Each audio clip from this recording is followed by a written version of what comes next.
And we appreciate all the blessings that you give us and give our city and each and every one of us. Please continue to bless those who work for the city, those who volunteer, those in leadership in the public eye, and those who aren't in the public eye but are the quiet leaders.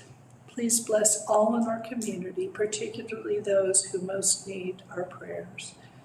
And dear Lord, please give us wisdom to deliberate today about how best to use the resources that we have. Again, thank you for this and all our many blessings. And we ask all these things in the name of the Father and the Son and the Holy Spirit. Amen. Amen. Amen. Okay, I call this meeting to order. If you'll rise for the pledge. I pledge allegiance to the flag of the United States of America and to the republic for which it stands, one nation, under God, indivisible, with liberty and justice for all. The next thing on our agenda is open forum. Do you have anything, Jan? Open forum. Okay. All right, then we'll move on to our work session.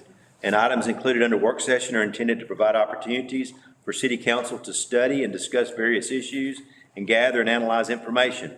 Council will not take formal action on matters presented at a work session, but may direct staff to place items relating to the matter on future agendas for formal consideration. And so we have A, receive a report, hold a discussion, and give staff direction regarding the city's capital improvement projects. Fire stations, who will start? Fire chief? He will. I was going to make some introductory comments Okay. and then kick it over to Chief Kiplinger. Mayor, members of council, thank you for making time out of an off day, on actually the next 2 days, Monday and Tuesday of this week. I sincerely appreciate this. As you know, there has been tons of conversations in the community with each one of you about our capital improvement needs, our infrastructure needs here in Nacogdoches. Up to this point, we've had conversations, but this is really the beginnings of, I hope, a number of conversations in front of you or with you all and with the community, I hope, as well. What you have here is basically a binder, a packet of information that contains a summarization of all the capital needs that your city staff believes are their priorities for the next 5 to 6 years. And then you also, with that, has the details. It has project limits, a project description, along with projected funding costs. Many of these projects, if not all of these projects, these are at very high level cost estimates. Very little, if any, design has been done with these projects. And so again, this is an opportunity to share this information with you. Again, as the mayor mentioned in the agenda item, this is not for you all to take any formal action, but really just sharing of information from our staff to you and to the community. And then over the next several weeks, continue to have these series of conversations with you about these projects. And then at your only meeting in December, Pam Kerbo, our finance director, will be present to be able to do a summarization of what all you've heard, be able to lay out some options on how to proceed, whether that means utilizing some of the funding that's been assigned to us through the federal government, along with utilization of existing dollars, or maybe even do some further analysis to see if we need to do any further analysis to determine cost, rate studies, financial analysis, et cetera. So really these next today, tomorrow, and then we take a break and then we come back at the end of this month is really just sharing of information. So what you're going to hear tonight is fire department from Chief Kiplinger, airport from Joe Cephalou, our airport manager. Tomorrow, water and wastewater on the 9th, and then 29th and 30th. 29th will be public works, which is streets, drainage, and solid waste. And on the 30th of November would be parks, recreation, and facilities. And then if I can take just 30 seconds and I'll turn it over to Chief Kiplinger, because he and Joe are really the stars of the show. I just want to walk you through real quickly what you have in front of you. You've got my cover letter that I sent to you with the binder, the table of contents, which is pretty straightforward. You have everything's tabbed. You have a tab that provides a summary of all the costs by category, whether it's community facilities, parks, public works, et cetera. And then the tabs by each respective meeting. So You've got all the information from fire department, from airport, and then all the other meetings, and with their tabs, you've got those details as well. One thing of note that I will share with you, we noticed that here just a few moments ago, that on the summary sheet, the details that you have from the airport don't match up the summary sheet. The details are correct, the summary sheets are not. So we'll get that corrected and we'll have a revised summary sheet for you tomorrow. Also before you, you should have a single page document that says airport runway and taxi improvements. That inadvertently was left out of your binder. So if you'll please add that to your binder, because Mr. Sefferly will cover that as part of his presentation. Any questions before I hand it over to Chief Kiplinger? Sorry, Chef, whatever. Anything? Okay, Chief. So, Mayor and Council, thank you for coming tonight on an early Monday afternoon. What I'd like to do, if it's okay, is sort of walk through where we are and how we came to base our recommendations on the future of the fire department's facilities around our community. So, go ahead. So, as Mario discussed, if it's okay, I'll kind of walk through these forms. These are the same sheets that you'll see with every project, but I'll go ahead and just sort of walk through it with you so that we all stay on the same page as you walk through your binder. At the top is sort of a high-level discussion of what is the project, and this one is New Central Fire Station. The description and justification is really just a paragraph boiling down what is it we're trying to accomplish and what are the reasons we're trying to accomplish it. And again, in a very limited amount of space, that gives you just a little bit of detail, certainly not all of the detail about the projects, but some of the high-level details. On the right-hand side, we talk about the City Council's established priorities. And then funding sources. On that particular project, I have not identified any funding sources as yet because it could be a combination, or it most likely would be a combination of several funding sources. And then as we look at project phasing, you'll see that there's a 5-year plan. These are 5-year projects. And I have this one starting out in fiscal year 22-23. And that can be moved left or right, depending on council's desires as we get to the end of this process, really on most all of these projects. And so this one starts with study and design and land acquisition. In the first year, construction takes more than a year. It'll probably take about 14 or 15 months to do this project if you approve it. And then furnishings and fixtures and equipment, and then a pretty healthy contingency fund. And then you'll see at the far right of that section, that's the 5-year total. Again, we don't have a recommended funding source because we assume that this will take more than one funding source. If you flip that over to the back, you'll find that there's a map to give you the general location of the project, and then just a photograph to help you identify that building. And as we're having those conversations, you can remember back and, oh yes, I remember that facility. So Matt, so how did we get here? Fire departments are largely dependent upon evaluations by the Insurance Services Office to make sure that we provide the lowest possible insurance rates across our community. Insurance rates are highly dependent on firefighters training, inspections that we perform, our dispatchers, our water system, and very much on station locations. The Insurance Services Office recommends a fire engine, which is a regular big fire truck, to be located within 1.5 miles of every habitable building, and a ladder truck or an aerial device to be located within 2.5 miles. And that would achieve you the absolute maximum number of points. That is very, very difficult to achieve in almost every community. But we have to we position fire stations and fire apparatus in a way that we maximize our possible point gain in that particular category. So currently we have 5 fire stations located across the community. And in order to make sure that we're looking forward, we engaged an engineer that specializes in insurance ratings last year to try to help us make sure we were in the right place. And if we weren't in the right place, looking forward to try to tell us where we needed to go. We knew that our fire stations were quite old. They have a lot of deferred maintenance that needs to be funded if we're going to stay in the existing buildings. And before we make a substantial investment in existing facilities, it made sense to look and see, are those facilities where they actually need to be, or is there a better way? So we asked that those questions. We asked the consultant to look at where from an ISO or an insurance perspective would make the most sense. We asked from a response time perspective where makes the most sense. I've said over and over that a mile on North Street is not the same as a mile on University Drive. And I think we all understand those dynamics. We also asked the question, is there any way possible that today we could go from 5 stations to 4 stations? There are a number of reasons for that. The primary reason is firefighter health and safety and the ability to not have 2 firefighters on a fire truck, which is a very unsafe practice. We've been doing it for a very long time. The other reason is that firefighter effectiveness. When they get to a call, having 3 people as an absolute minimum make sure that they are able to perform the functions that they're there to perform in an effective and efficient manner. And so the consultant came back, and you've all got an 11 by 17 drawing. You've seen this map before. There's a couple of them here. The consultant came back and said that we could, in fact, go to a 4-station configuration today, knowing that as I-69 corridor builds out, we would go back to a 5th station, but that would buy us the time to hire additional staff and be able to really identify what does I-69 on that northwest side of town really look like.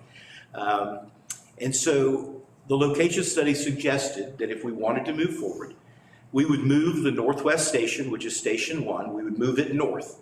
And the effect of that would be to take in a couple of nursing homes and med center within their 1.5-mile response district, and it would also reduce response times to those facilities on the far northwest side of our town. The suggestion was to merge Station 2, which is at Martin Luther King and East Main, and Fire Station 5, which is the downtown fire station, somewhere in the area of Main and University. And that would enable us to reduce the number of stations, which would allow us to increase the number of people that are actually in those stations. Fire Station 3, because of the flyover on 59 South, has been blocked off from South Street and from Olufrican Road.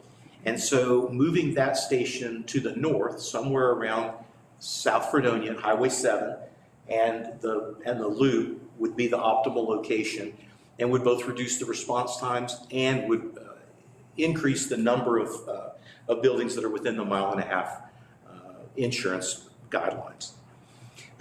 The consultant or the engineer looked at fire station number 4 out by the high school and determined it's really in a great spot. It's really about where it needs to be. It does the job just fine. The challenge with that station is that it's a little bit a little bit small, and I apologize. And so our goals are improve response times, enhance the safety of our employees, increase the number of firefighters we have on the trucks, enhance the workspaces that our employees are working in, and then build toward the future. And instead of looking at what happened 70 years ago or what was happening 70 years ago, really look toward the future. So I'm going to start with the priority. As I've spent the last year talking to civic groups, talking to the news media, meeting with our internal constituents, the firefighters themselves, we've identified that all of these are our priorities. And so we just have them in the order that we sort of see them making the most sense, as far as if you're going to approve over some period of time all of the projects, this is sort of the order that we would see them naturally falling in. So the first one would be consolidating Fire Station 2 and 5 into a new central fire station somewhere in the neighborhood of Main and University. The current challenges are the locations, the age of the stations. They're coming up on 70 years. The downtown station was built in 52. Fire Station 2 was built in 1953. The condition of the stations, they have an enormous amount of deferred maintenance and none of the current safety features that a building would normally have. Disability, accessibility, they have none of that. They're also terribly inefficient. And so they need a great deal of work if we were to maintain those stations. And our estimated cost for combining those into a new central station is about $8 million. We took a look. This is a pretty high level look. We've not done any design. We just looked at what fire station construction costs are. Had some conversations with a local architect that just sort of make sure we weren't too far low or too far high on those square footage numbers. And so that's the first station. The next station is the Southwest Fire Station. This is the station at Old Lufkin Road and the South Loop. It was built in 1971 to much fanfare. The challenges with that station are the location. Obviously, the flyover cutting that station off to a large part of its response district has increased response times significantly. The way that station is designed, the size is suitable, but the design is just clunky, frankly. I worked there for a number of years. Its living areas are divided on either side. At some point, we put in the shop where we maintain fire department vehicles, and with a big cinder block wall, so it cuts the station off in half. And so as we've done modifications over the years, that station has just got chopped up, and it doesn't function very well. It's also 50 years old, has a significant number of repairs or modifications that need to be made to stay in it. Was rebuilt or some rehabilitation happened about 16 or 17 years ago, just prior to me coming back. So the building is not in terrible shape. It just has some things that need to be done. It's time to replace the roof, and it's time to do some of those things. The estimated cost of replacing that station, including the land purchase, is $4.2 million. The Northwest Fire Station, which is Fire Station 1 on North Street across from Cotton Patch, was built again, originally built in 1953, with an addition in the 1970s. The big challenge with that station is, the big challenges are the location at the busiest intersection in town. The age, again, coming up on 70 years. The condition of the building, primarily the addition from the 1970s, is cracking and crumbling, has some significant foundation problems, and that building needs an entirely new roof and probably roof structure. That building is in pretty dreadful shape. And then the property size, frankly, it's not big enough. The new aerial that we purchased, if you pull it out on the front apron, it hangs out across the lane of traffic. So they have to respond through the back doors, which is fine. It's great, but it would be more fine and more great and more fantastic if you had the flexibility of accessing the street from either direction. So to make a right-hand turn out of that station with that fire truck, they have to be in the inside turn lane, is how much of that road they take up. And so at that intersection, that's not an optimal situation. Again, the estimated cost, including a land purchase, would be a little over $4 million for that project. The Northeast Fire Station, which is Station 4 out by the high school, was built in the 1980s. It's 38 years old. It's never had a significant renovation in those 38 years. And the size of that station, frankly, is just not big enough for modern operations. The engine rooms have to be backed into. There's no drive-through engine rooms. There's no room for additional equipment or apparatus. And so our proposal there would be to renovate the existing building with the addition of a new drive-through engine room, which would be accessible from the high school parking lot. And that drive-through engine room would just be a bigger engine room to be able to support their operations. The balance of the station, the existing station, would all be converted to living and working space. And so the 2A engine room that's there today would be converted into more living and working space. And our estimate is about $2.75 million to renovate that with no property purchase necessary. The last project is one that we've been talking about for a very long time, and that's a fire and rescue training facility. Our current fire training facility is located off of Power Street behind a water plant. The live fire training building is not safe and is not useful and able to be used because the building's falling down. The drill tower, which you see in the photograph on the upper right, is well at the end of its useful life. It's built with telephone poles and wood. And so it's been out there for many, many years, 25, 27 years. And it was built by the firefighters when I worked here the first time. And I didn't do a lot of the construction, thank goodness, but I was out there helping paint. That's about all they let me do. And the total estimated cost of building a new fire training facility at the former racetrack where the Emergency Operations Center is about $870,000 over a period of years. I've covered an awful lot of information, so let me just give you a summary and then answer any questions. I'm sure you have a lot of questions or comments. Our proposal is to reduce the number of stations from 5 to 4, which will increase firefighter safety and efficiency. This is looking toward the future with the locations of stations instead of looking at what happened or what needed to happen in the 1950s. It's building 3 new buildings, renovating an existing building, building a fire training facility, and the total estimated cost is just under $20 million, which is an enormous sum. So, Mayor? Anyone? Mr. Anderson, any comments or questions? I guess my only question is, on the map, you show the proposed station number 5. I know that is somewhat dependent on TxDOT's progress on 69 and what kind of development might be in that area. But do you have any notion of a timeline on when that would possibly be needed? So that's going to be needed as that sector in the northwest corner, as it builds out and as the economy grows and develops out there, both residentially and commercially. And as you'll see, that there are large white swaths out there where there just frankly is not anything.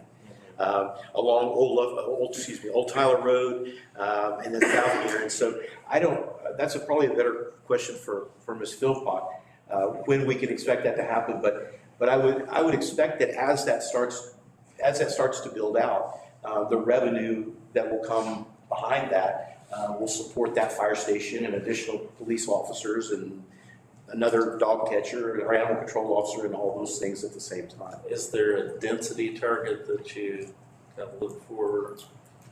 There is, and that's sort of a moving density target. So what we propose is that before the next ISO review, we have the engineer come back in and make sure we know where we are before the Insurance Services Office shows up to do our audit, that we already know where we are. And so we should know that a couple of years before ISO comes back. And so he'll be able to do those calculations and say, hey, it's time. I don't look for that to be, that will not be during my tenure.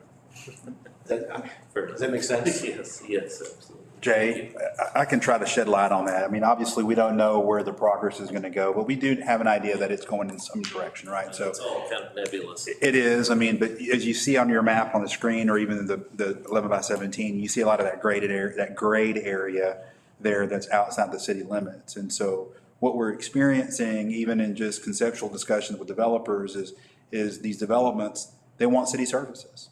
But a lot of the developments that they're occurring are not necessarily in the city limits. So all that's negotiable, I guess, is my point. Okay. So it all depends on where the development goes, where it lands, and then coming into the city to want city services, which then dictates what kind of services they are to be afforded. And what the engineer did with regard to Station 5 is taking a look at what's on the ground today. That's where he would site Fire Station 5. Right. If he were going to go back and add another station. I don't think that's the location it ends up in. I think it ends up north of there, most likely. North, yeah. And then again, it's dependent on, is there an overpass at North, or at the loop at Austin Street? And then that becomes a really perfect spot. If there's an at-grade interchange like it's there now, it's probably not a great spot. So, Okay. Thank you very much. Bowden. Thank you, Mayor. Basically, locations based on geographics and not population, correct? Yes, sir.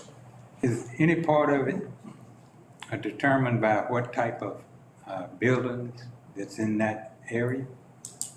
Like for home versus businesses, high rise or whatever? No, so generally speaking, you would locate your ladder truck at a station that makes the most sense with regard to high density populations and apartments, commercial occupancies, and then mid or high rise occupancies.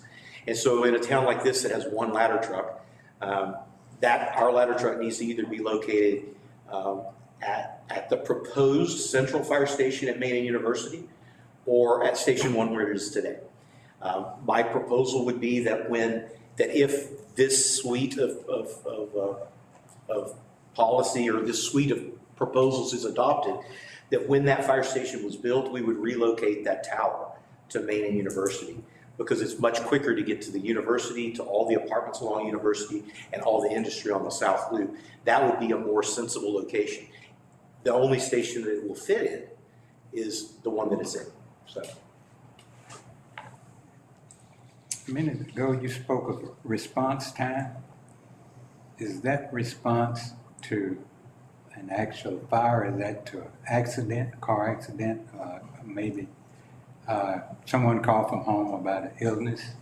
So our response time goals are the same for every emergency call. We also go on what we call non-emergency calls. So a snake in the backyard. They don't turn on the lights and sirens, they just go get the snake out of the backyard. So minor things that are not emergencies, we don't subject the public to the dangers of us driving with lights and sirens. And so we have a 10-minute response time goal for non-emergent calls. But if somebody breaks their leg, that's an emergency, and we have a much stricter goal. And our absolute maximum is a 6-minute time. Is when we're trying to hit 100% of the time. Is that a mandate of some type that fire department goes out on car accidents? So there's no, I don't know if a mandate is the right answer. We have a contract with the county to go on car accidents in the county and rescue people. I will not call it a mandate, but I would certainly call it a best practice to go out on an accident that involves injuries. Because there are always fluids on the road, there are always batteries that need to be disconnected, there are always airbags that need to be disarmed. There are, generally speaking, we need to be there with the injured patients, either to extricate them from the vehicle or help safely and securely load them on a backboard with a cervical collar. So even a minor accident that has somebody with neck pain, 2 EMTs or paramedics on an ambulance are just not enough people to safely get them out of the car without risking their spine. And so you really need to have 8 or 10 or 12 people, inclusive of the police. So a couple of people doing traffic control and somebody making sure that the scene is safe, and people taking care of those patients. The 5-year project, that includes all of the 19 million? So we have done a Gantt chart. We've overlaid a Gantt chart where we believe that we could go. If you told me to go tonight, which I'm not asking for anybody to do, but if you said go tonight, that 60 months from today we would be cutting the ribbon on the last project. We could get that done. If the funding were available, we have the bandwidth to make that happen, if that was your goal. And Councilmember, one of the reasons why it's possible is because, with the exception of the one fire station, they're all new facilities. In other words, we're not living in the facility, you're not having to renovate around people, with the exception of the station on the loop. Everything else is all new build. And so it's kind of just make it happen kind of thing. Our proposal was to get the central fire station well kicked off and then begin design on the northwest and southwest stations. And my thought is that it would make the most sense to make those virtually identical buildings, the northwest and southwest, so you only go through the design process once, and that those could literally be constructed at the same time, maybe with a week or 2 gap between them, where you had one contractor that as the plumbers come in and put water lines in the ground, they just move to the next one and put the water lines in the ground. And they're basically repeating the same process over and over at the same facility. And that would I believe it would save us significant design costs, but it would save us a tremendous amount of time.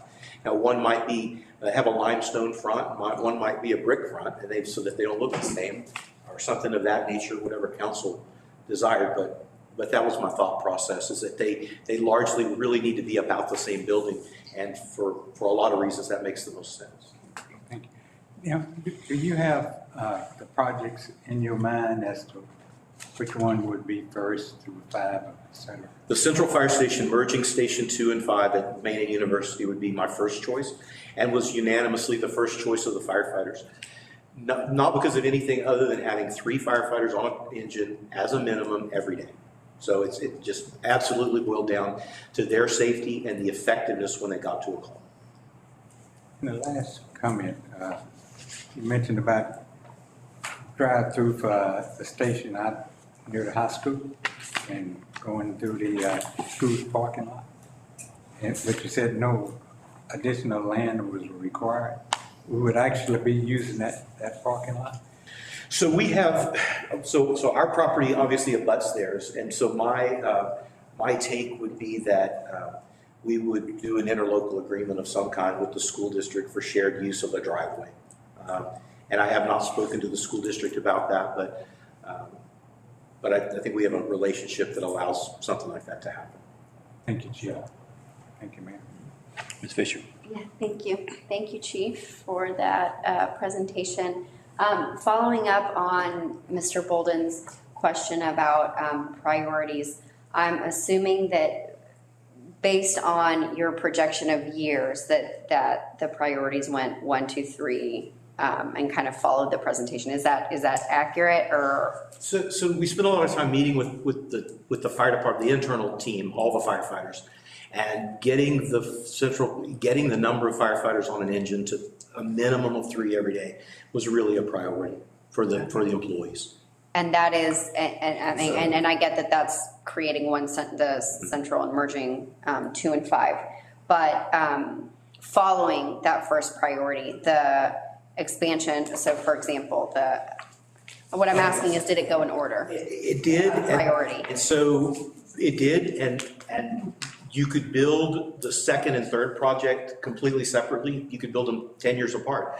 I think there's some economies that come with building them together, and that was sort of, okay. That's why we sort of had the idea that those would be could be an option, is that they could be a package in order to get it right, to get some economy. With the new construction versus fixing, now having an idea of how run down things are, is the idea that repairs, even though things seem, pretty run down and very in need of repairs, is it the idea that the repairs aren't worth it given the recommendations to relocate the majority?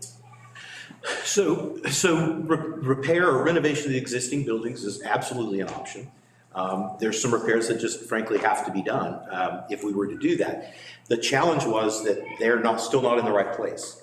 The station at Olufrican Road and the South Loop, we can fix it all day long, but it's still too far from the neighborhoods on Olufrican Road outside the loop.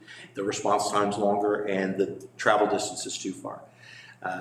We can repair and renovate Station 2 at Martin Luther King and Main and the downtown fire station, but that doesn't solve the problem that they're still too close together, and that we don't pick up that ability to increase the number of firefighters without hiring more employees. Right. Okay. So, that makes sense. When does you mentioned something about whenever the ISO comes back?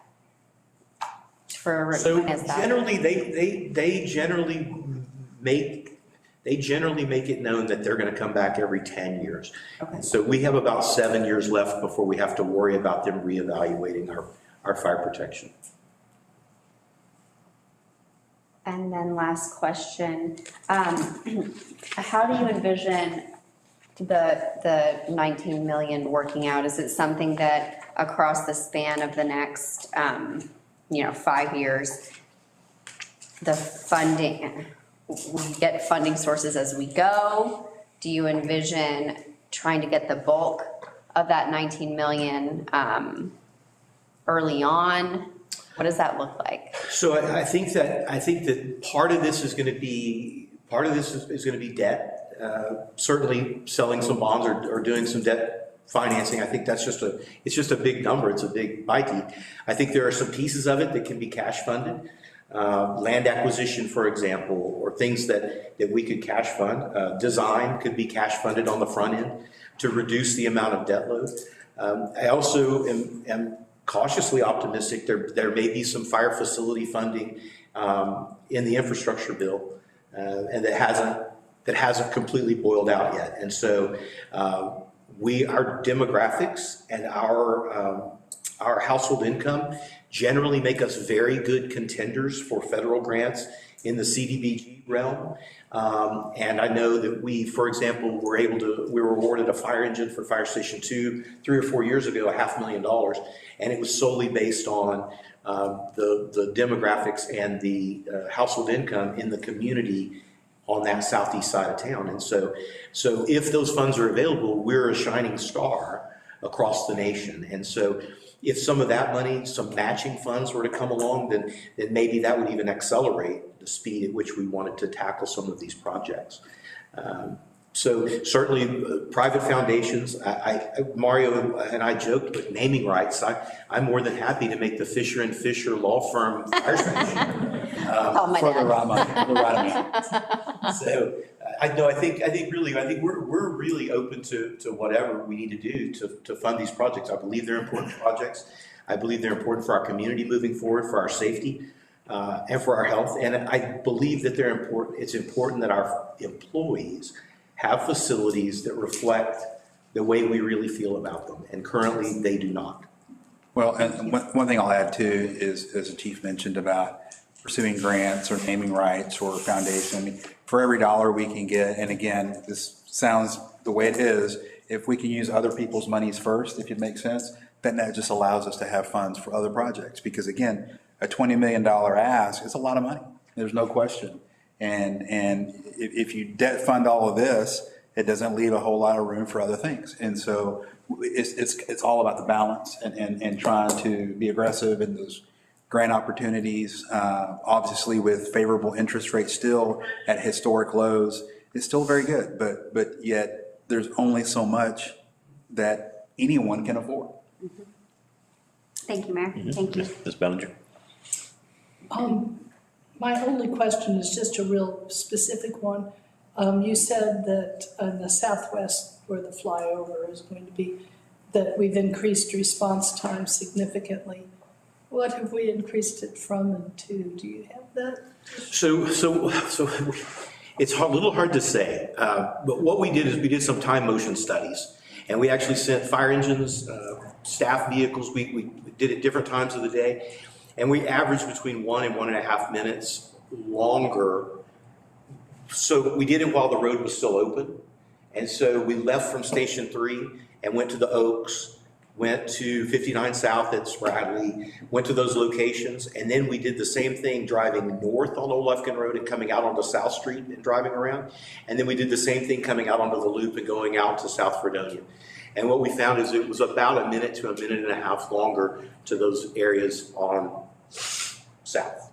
Is that? And one other question, but how much of the county do we go to? I've never.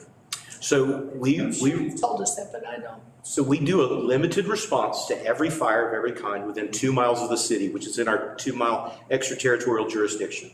And so we will respond anywhere in the county on request. We automatically send 2 fire trucks to a house fire that's outside the city in a volunteer fire department district, but it's close to the city. And then we go all over the county for major accidents. So we send a rescue truck from Sackle to Etoile on major accidents, so those vehicle crashes that get somebody cut out of them. And so if there's a fire at Sackle, If they request us, then we will go, but the Sackle Fire Department goes, and then Lilbert Looneyville and Cushing and Central Heights and Douglas, they're all there by then. And so if they need additional help, then we go, but we do. And on the backside of that, when we have an apartment fire and all of our firefighters are there, Central Heights and Woden back into city fire stations and help us. So we do work back and forth. We go in the county a lot more than they come in the city because we have the resources, and they frankly they have limited, very, very limited resources. Thank you. And thanks for the presentation. So talk to me a little bit more about Olufkin Road. So I'm looking at this picture here, and I see this big pad out in front of it. Does some of that go away? So yeah, virtually all of that apron is in the right-of-way take, And so, Steve, catch me if I'm wrong, but I'll stand up and sort of try to identify it. But if you see where the number 3 is, if you notice where that driveway goes out and then it comes down at an angle, basically where that corner is at the very top, straight across there is about the right-of-way take. And we're keeping, Case is nodding his head, the apron is going to stay down to about where that next intersection is.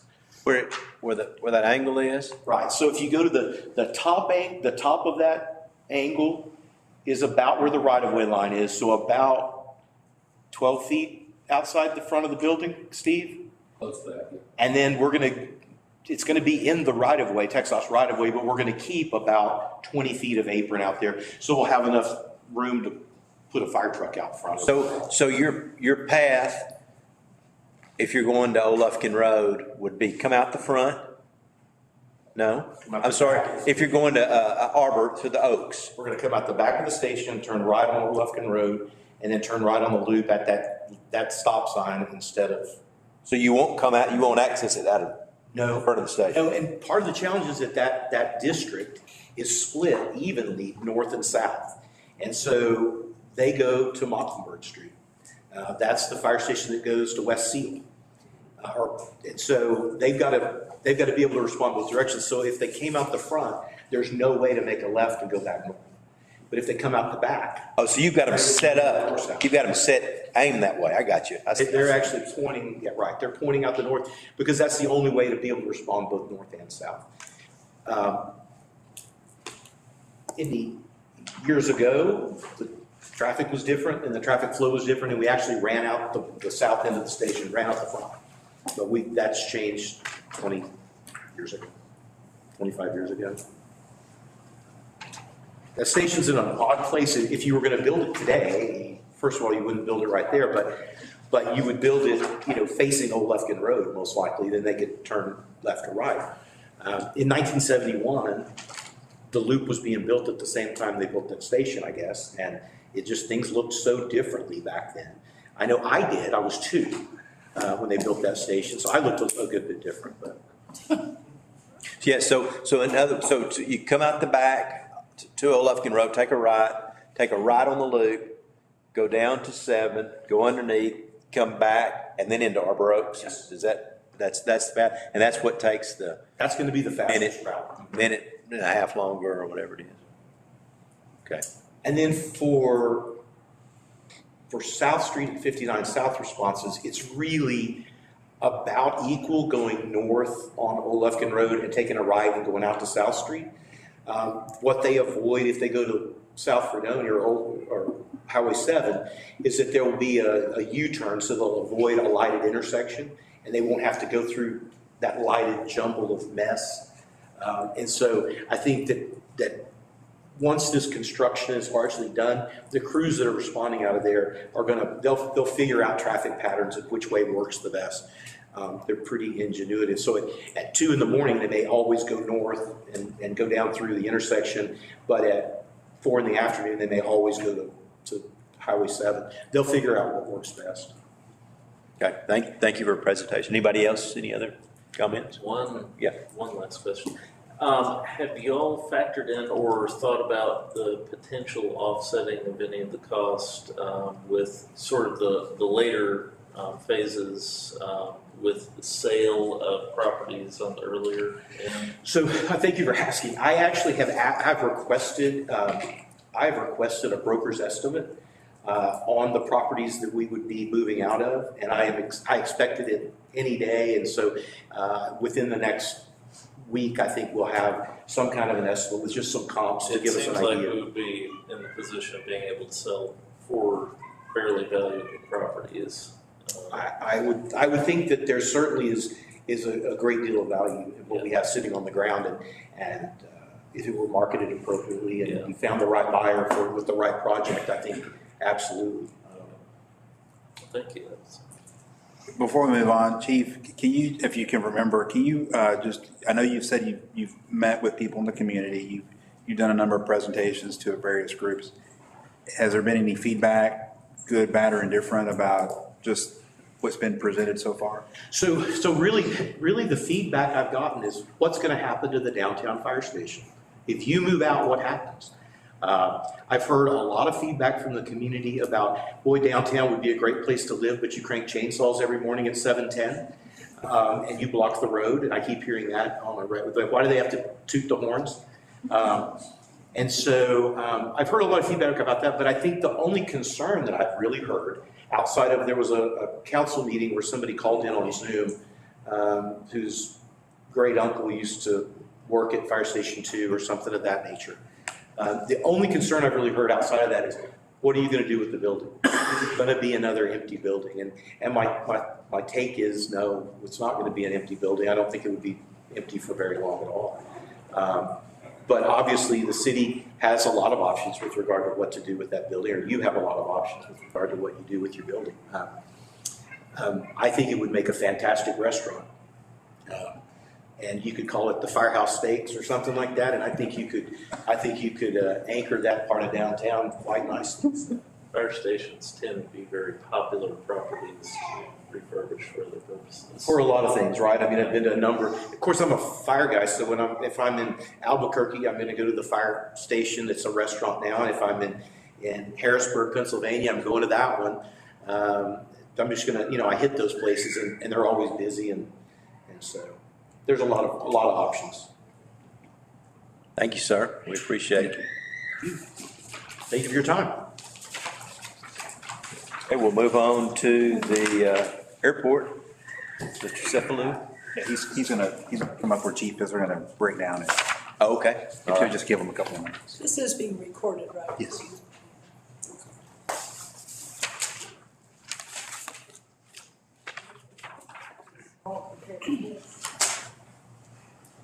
You should have the same map on your diagrams here, but Mr. Mayor, council members, I'm Joe Cephalou, I'm the airport manager.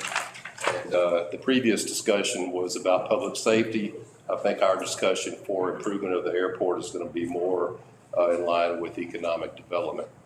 3 years ago, the airport pilots and the advisory board came up with an ambitious project to improve the airport. It was eventually approved and set before you and sent to TxDOT. This plan, one more time, please. This plan was broken down into 3 phases, mainly to make it more palatable for public funding, for grants and things of that nature. The first phase is $7.8 million, and the construction of the new Airport Road, everything in green that you see there. Construction of the new general aviation terminal with auto parking. Construction of the new fuel tanker road. Installing new above ground fuel facilities. Construct new partial taxiways and connectors. Construct new terminal aircraft parking apron, and expand perimeter fencing for security reasons. You can see that's quite a large sum of money, but when you look at airport funding, you have the private funding and you also have TxDOT, which is broken out into some of it's 50-50 funding, some of it is 90-10, and then of course some of it is not funded at all through grants. We do presently get what's called NPE funds, since we're a federally funded airport. Every year we accumulate $150,000 worth of these non-primary entitlement funds. These funds can be accumulated up to 4 years, and at present we do have $600,000 worth of these funds available to us. And I will speak a little bit later about what we plan on using some of those funds for in a more urgent need. But you can see phase 2 is $4.5 million, and that's going to be colored in the blue-green, and be construction of new partial aircraft parking apron and some box hangers. And you go flip to the next one. Phase 3 is 2.25, and construction of new hangars, access taxiways, demolishing some of the old pavement for the new taxiways, extending access roads for hangar development, and construction access roads for commercial development. And the commercial development will be down here in the bottom right-hand corner, and that is going to be just adjacent of the HCH Stephen F. Austin Flight School is currently being constructed. So, like I said before, these funds are available to us. We do have 50-50 funding. We do have ramp projects that we do every year, and that's 50-50 funding up to $100,000. And we have presented this plan to TxDOT.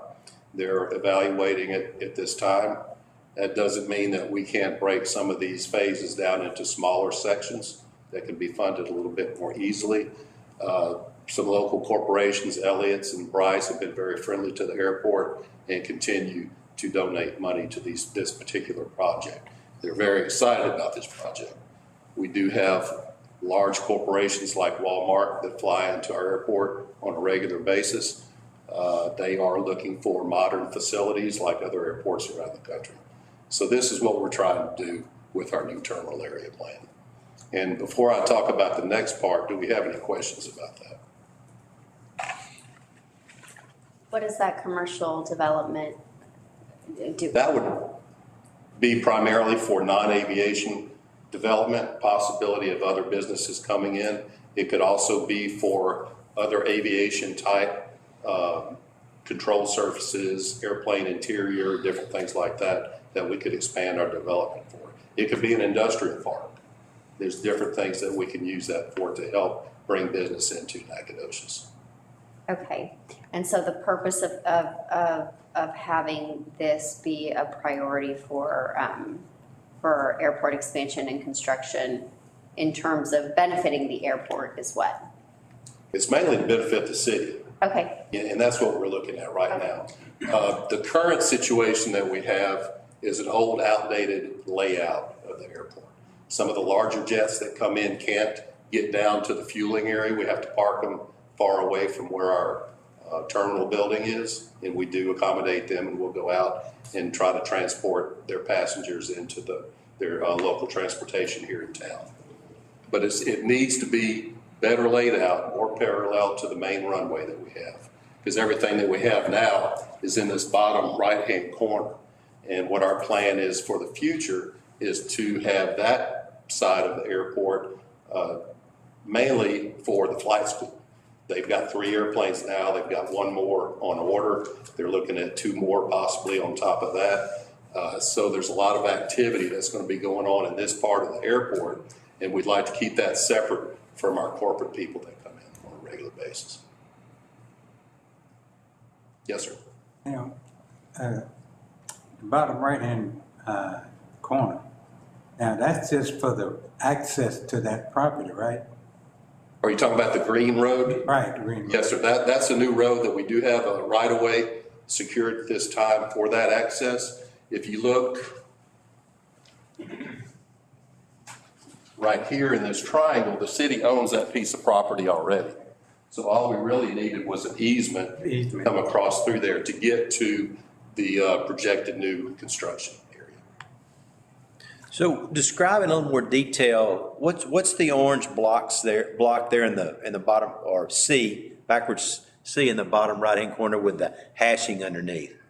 That's the commercial development area that may or may not be associated with aircraft and airplanes. We could use it as an industrial park. So it's a road with lots. You'd make lots off of it? Yes, sir. Okay, and then kind of go up. Where is HCH? Are they one of those little orange boxes that's pointing down? Yes, right there. Go back right there. That's where their hangar is currently being constructed, and that's where their operations will be based out of. There's a small taxiway that leads to that hangar and then to the main. The taxiway is the gray strip through there? Correct. Okay. And as you can see, if we were to have corporate aircraft coming in and out of there like we do now, it could possibly cause some issues with their flight training and inexperienced pilots coming in and out. So corporate aircraft are coming through that spot right there? If they're not too big, we do get them in that bottleneck and turn them around and fuel them and take care of their passengers. If they're too big, we have to bring them up to that large square gray area and disembark them right there and try to transport them back to their transportation. And fuel them there, I guess. Correct.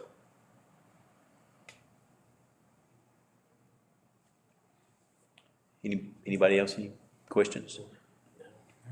Okay, we'll move on to the next part, which is going to be our runway 1836 resurfacing plan. This is a more urgent need that we have.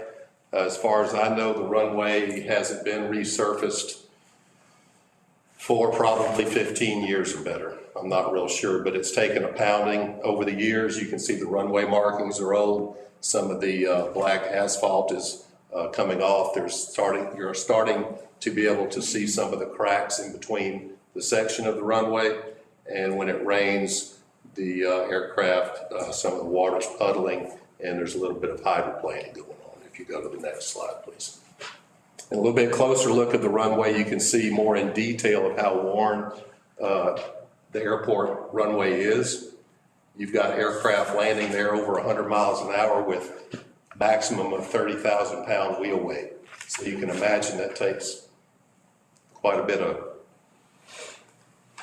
trouble to get the runway to stay in good shape for an extended period of time. And also with our new students, they're pounding and beating the runway up when they're coming in, learning how to land and that type of thing.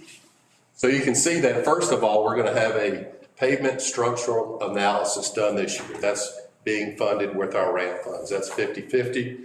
It's in the neighborhood of $47,000 study for the runway. This is going to be important to know how much resurfacing the runway will need when we do this $1.5 million project. As I mentioned earlier, we do have $600,000 in NPE funds that we're going to contribute to that. And with TxDOT 90-10 funding, the city will be responsible for $150,000 of this $1.5 million project. The plan is before TxDOT at this time, and we hope the survey, the pavement structural analysis will be done either the end of this year or first part of next year. So we'll have that information available to us. TxDOT will send someone out and look at our plans and determine how close to that $1.5 million we're plus or minus on that cost. So that's our more pressing need right there. The other one is something that we're looking for a couple of years down the road to get started with. But first of all, we have to take care of the runway to get plans in and out. Any questions on that? Is that the main runway? Yes, sir, we only have one. And you said 30,000 pounds per wheel. Per wheel. That's on the larger jets. That's the maximum that we can hold right now. And that's almost an unknown number. This survey will let us know how much we need to improve the runway for our resurfacing to make sure that we can allow that type of aircraft to land. Would resurfacing allow larger plane? At this point, we're not sure how much larger, but we're looking up to 30,000 pound single wheel weight aircraft. Thank you. What firms do this kind of resurfacing? Do we have the capacity with contractors locally, or? As you can imagine, it's a very specialized operation. KSA Engineers is contracted with the city. They're very well versed in this type of operation, and they're the ones that will be handling the contract for us. And they're not local. They're out of Lufkin. Oh, Lufkin. Okay, just curious. So for that, we'll be at 23.5, the city will be, and then you said you have another, for that study, is that right? Correct. And who's the partner in the study? Well, it's funded 50-50. So that's the study that's going to let us know how much we need to add to the runway. TxDOT's the other 50? Or? The city pays 50% and TxDOT pays 50%. Gotcha, okay. And that's KSA doing that study, or KSA? KSA is contracting that out there. They're spearheading that study, yes, sir. I'm sorry, Ms. Bellinger, I interrupted you. Have you? No, that was fine. Those are same kind of questions I was really. I'm sorry, go ahead. No, go ahead. No, as you can understand, this is one of our more pressing needs right now. Is the 150,000 the total cost of the city or the cost of the city? Project cost. Okay, it doesn't include the study cost. Correct. Okay. And that's an estimate right there. If the TxDOT comes and says that the runway resurfacing is only going to be 1.2, then we'll be on the hook for 10% of that. Okay. Jack, No questions. I'm good. you did? Okay. You have anything? You're last. We're gonna let you go last. Oh, I'm last. Well, Joe's been working hard with TxDOT, does a lot of good work with TxDOT and our partners there. Larissa Philpott has been actively engaged with that, with our recent reorganizational changes and this is on purpose because we're wanting to be very aggressive with TxDOT Aviation and obtaining grants. And that's just one of those areas that now that we've got our terminal area plan completed, obviously presenting to you all doesn't mean that we're expecting any funding today or anything. It's just to kind of lay out what the ideas that we have as far as how to approach it. But it's heavily grant funded, especially in airport. I mean, that's across country. General Aviation's received tons of grants through their respective Department of Transportation at the state level or directly through the FAA. But that's why we want to be very aggressive, especially in this area. And this new federal infrastructure plan that's just passed, we'll probably see some funds from that as well. You'll see that as a kind of recurring theme throughout the next few weeks about aggressiveness on grants. Yes, sir. Do you see with the potential for this expansion, if it was expanded, do you see any possibility for any commercial aviation, or is this primarily for either aviation-related businesses, flight school, private aviation, that sort of thing? I don't think that we'll ever have any Continental United jets. No. But the current flight, Yeah.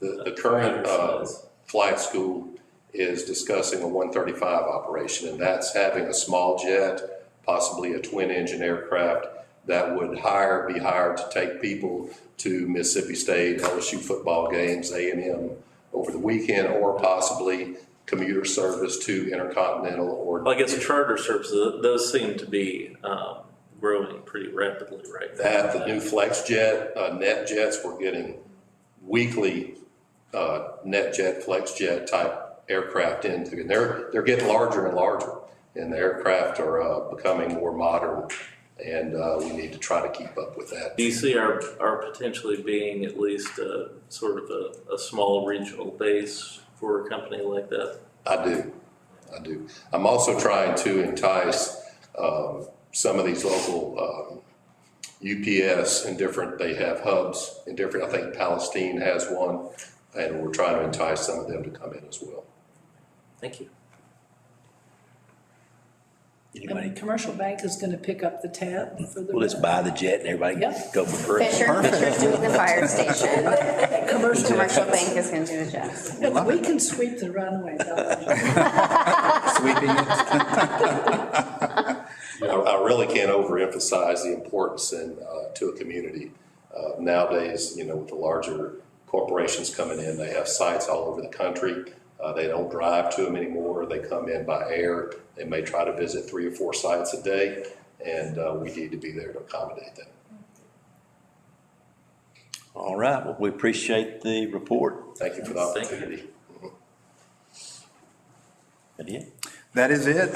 We wanted to give you sort of a short and condensed meeting tonight, knowing that there's a lot. If you look at your packet, it's thicker tomorrow. Is this so we'll come back? Absolutely. We're giving you time back, so we take it more tomorrow. No, but we purposely wanted to kind of dip our toe into these conversations to see, is this the level of information that you're looking for, knowing that we're at the very beginning stages of conversations with council. And so really your feedback would be very helpful if you have any, tonight, that way, because staff, if you can see the people that are behind me, it's staff that's presenting tomorrow and then in future meetings, and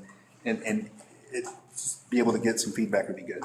So the feedback I have is, I loved Jay's questions and some of the other questions about what we might be able to recoup.